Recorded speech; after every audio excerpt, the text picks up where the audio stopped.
একটা অশুদ্ধ রেমিলকে শুদ্ধ করার প্রক্রিয়া হচ্ছে তোমার 7টি। কয়টি?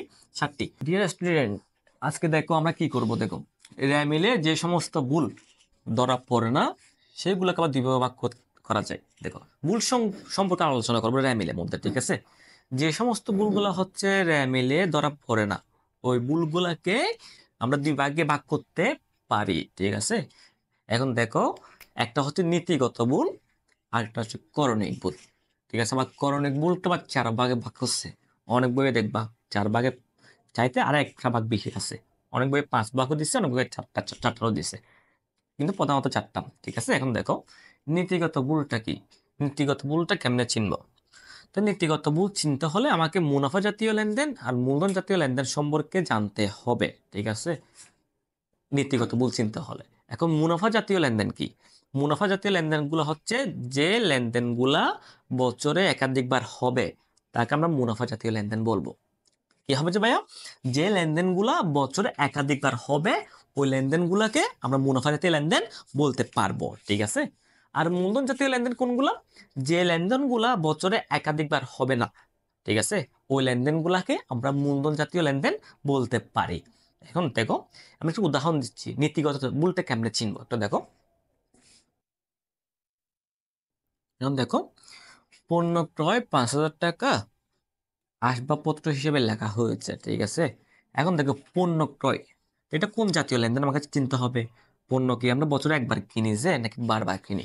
তো পণ্যটা আমরা বছরে বারবার কিনি, তাহলে বারবার যখন সংগঠিত হবে ওই লেনদেনগুলোকে বলতে হয় মুনাফা জাতীয় লেনদেন। কোন জাতীয় লেনদেন? মুনাফা জাতীয়, ঠিক আছে? মুনাফা জাতীয় লেনদেন। এখন পণ্য কিনছি যে, এটা পণ্য ক্রয় নামে হিসাবভুক্ত না করে কোথায় লেখা হয়েছে? এটা আসবাবপত্র। এখন ভাইয়া, আসবাবপত্র আমরা বছরে কি বা একাধিকবার কিনি?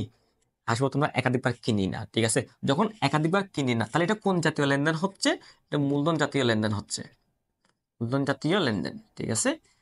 তো আমরা কি করলাম? এই মুনাফা জাতীয় লেনদেনটা এটাকে আমরা কোথায় লিখে ফেলছি?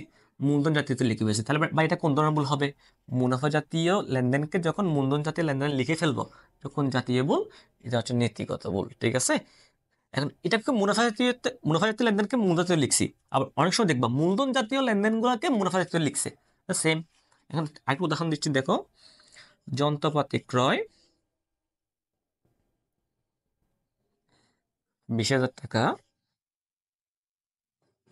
কিন্তু ক্রয় হিসাবে ডেবিট করা হয়েছে, ক্রয় হিসাবে ডেবিট করা হয়েছে, ঠিক আছে?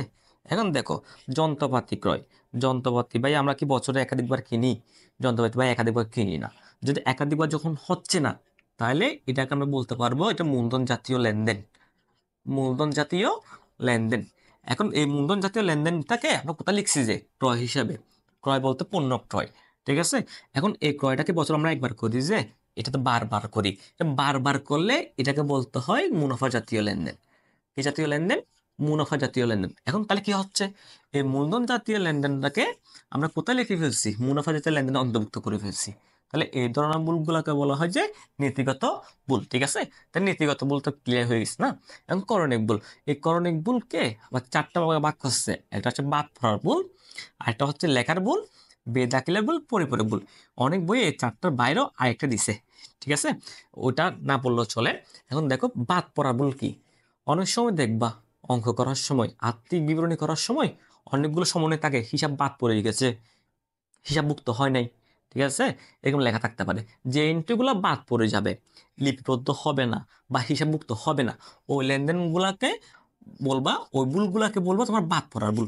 কোনগুলা হবে ভাই একটু বলি। যে এন্ট্রিগুলা অঙ্ক করার সময় লিপিবদ্ধ হবে না বা হিসাব থেকে বাদ পড়ে গেছে অথবা হিসাবভুক্ত হবে না, ওই ভুলগুলাকে বলা হয় তোমার কি? বাদ পড়ার ভুল, ঠিক আছে? একটু উদাহরণ বলতে পারি, দেখো, দ্বারে ক্রয় 3,000 টাকা লিপিবদ্ধ হয়নি, লিপিবদ্ধ হয়নি। তো যখন লিপিবদ্ধ হয়নি তাহলে এটা কোন ধরনের ভুল হবে? এটা হচ্ছে বাদ পড়ার ভুল হবে, ঠিক আছে? এখন লেখার ভুলটা কি? লেখার ভুল হচ্ছে লিখতে গিয়ে যে ভুলটা করে ফেলে, ঠিক আছে? মনে করো বেতন প্রদান, বেতন প্রদান, মনে করো বেতন প্রদান করছি তোমার, মনে করো 10,000 টাকা, এখানে 10,000 টাকা না লিখে 10,000 টাকার জায়গায় আমরা লিখছি মনে করি 100 টাকা, অথবা 10,000 টাকার জায়গায় লিখছি 1 লক্ষ টাকা। ঠিক আছে, এখন কিন্তু বেতন প্রদান করছি 10,000 টাকা, 10,000 পরিবর্তে আমি 100 টাকা লিখতে পারি আর 1 লক্ষ টাকা লিখতে। এখন 10,000 টাকার পরিবর্তে যে টাকাটা লিখছি এখানে টাকা ভুল করে ফেলছি না, তো এই টাকা হচ্ছে তোমার লেখার ভুল। লিখতে গিয়ে যে টাকার অঙ্কটা ভুল করছি এটা হচ্ছে তোমার কি ভুল, লেখার ভুল। আর বেদাখিলার ভুল কি, এন্ট্রি জাবেদা করার সময়, ঠিক আছে, দাখিলা যখন ভুল করে ফেলবো, দাখিলা যখন ভুল করে ফেলবো ওই এন্ট্রিগুলোকে বলা হয় বেদাখিলার ভুল। ঠিক আছে, এখন একটা জাবেদা লিখি আমরা। নগদে বিক্রয়, তো নগদে বিক্রয় বললে এটা জাবেদা কি লিখতে হয়, নগদে বিক্রয় বলে জাবেদা লিখতে হয় যে নগদান ডেবিট, হিসাব ডেবিট, বিক্রয় হিসাব ক্রেডিট, বিক্রয় হিসাব ক্রেডিট। তো নগদে বিক্রয় করলে সাধারণত জাবেদাটা এভাবে লিখতে হয়, নগদান ডেবিট লিখবো, বিক্রয়টা ক্রেডিট লিখবো। যদি কোনো কারণ যদি এই নগদের জায়গায় আমি বিক্রয় লিখে ফেলছি, বিক্রয় ডেবিট লিখে ফেলছি, ঠিক আছে, আর বিক্রয়ের জায়গায় আমরা কি লিখে ফেলছি, নগদান, তাহলে এক এন্ট্রির জায়গায় যদি অন্য এন্ট্রি লিখে ফেলছি না, তাহলে এটা কোন ধরনের ভুল হবে, তোমার হচ্ছে এটা হচ্ছে তোমার বেদাখিলার ভুল। এন্ট্রিগুলো ভুল করলে কোন দাখিলার ভুল হবে বা বেদাখিলার ভুল হবে, এন্ট্রিগুলো ভুল করলে হবে যে, ঠিক আছে। আর এখন দেখো পরিপূরক ভুল, পরিপূরক ভুলটা একটার পরিবর্তে যদি অন্য একটা এন্ট্রি লিপিবদ্ধ করে ফেলি, একটার পরিবর্তে যদি অন্য একটা এন্ট্রি লিপিবদ্ধ করি তাকে আমরা বলতে পারি পরিপূরক ভুল।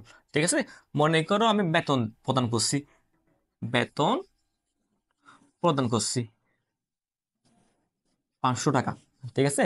এখন বেতন প্রদান করছি, এই বেতনের জায়গায় বেতন না লিখে আমরা কিন্তু মজুরি লিখছি, কি লিখে ফেলছি যে মজুরি লিখছি, মানে কিন্তু হবার কথা ছিল বেতন কিন্তু লিখছি কি মজুরি, পরিপূরক ভুল। একটা এন্ট্রি পরিবর্তে যখন আরেকটা এন্ট্রি লিখে ফেলবো এই ধরনের ভুলগুলোকে আমরা কি বলবো তাহলে পরিপূরক ভুল বলবো। ঠিক আছে, ক্লিয়ার। এখন দেখো র্যামিল কখন তৈরি করা হয়, র্যামিল তৈরি করা একটা নির্দিষ্ট সময় শেষে, একটা নির্দিষ্ট হিসাবকাল শেষে, ঠিক আছে, বা তারিখে র্যামিলটা তৈরি করা হয়। র্যামিল তৈরি করার উদ্দেশ্য হচ্ছে গাণিতিক শুদ্ধতা যাচাই, গাণিতিক শুদ্ধতা যাচাইয়ের জন্য র্যামিলটা তৈরি করা হয়। র্যামিল কি দিয়ে তৈরি করা হয়, র্যামিল তৈরি করা হয় ভাইয়া কোতিয়ানের উদ্বৃত্ত দিয়ে, কি দিয়ে, কোতিয়ানের উদ্বৃত্ত দিয়ে কিন্তু র্যামিল তৈরি করা হয়। ঠিক আছে, আর একটা অশুদ্ধ র্যামিলকে শুদ্ধ করার প্রক্রিয়া হচ্ছে তোমার 7টি, কয়টি, 7টি। একটা যখন অশুদ্ধ র্যামিলকে শুদ্ধ করতে যাব এরকম প্রক্রিয়া হচ্ছে কয়টি প্রক্রিয়া ফলো করতে হবে, 7টি প্রক্রিয়া ফলো করতে হবে। তো র্যামিল করার সময় বেশিরভাগ হচ্ছে ডেবিট ক্রেডিট মিলে যায়। ঠিক আছে, র্যামিল করার সময় ডেবিট ক্রেডিট অনেক বেশিরভাগ মিলে যায়, কিন্তু অনেক সময় দেখবি মিলে না। তো না মিলে তখন কি হিসাব আসবে, অনিশ্চিত হিসাব আসবে, কি হিসাব আসবে, অনিশ্চিত হিসাব আসবে। ঠিক আছে, তো অনিশ্চিত হিসাবটা কোন পাশে বসবে, যে পাশে টাকাটা কম হবে ওই পাশে কিন্তু আমরা অনিশ্চিত হিসাবটা লিখি। অনিশ্চিত হিসাবটা কোন পাশে হয়, যে পাশে টাকা কম ওই পাশে হয়। এখানে ডেবিট পাশে কম হলে ডেবিট পাশে লিখবো, আর ক্রেডিট পাশে কম হলে ক্রেডিট পাশে লিখবো। এটা অনিশ্চিত হিসাবকে বলা হয় এটা সাময়িক হিসাব, সাময়িক হিসাব। এটাকে আবার অস্থায়ী হিসাবে বলতে পারি, ঠিক আছে, কারণ এটা স্থায়ী নয়, এটা সবসময় থাকে না।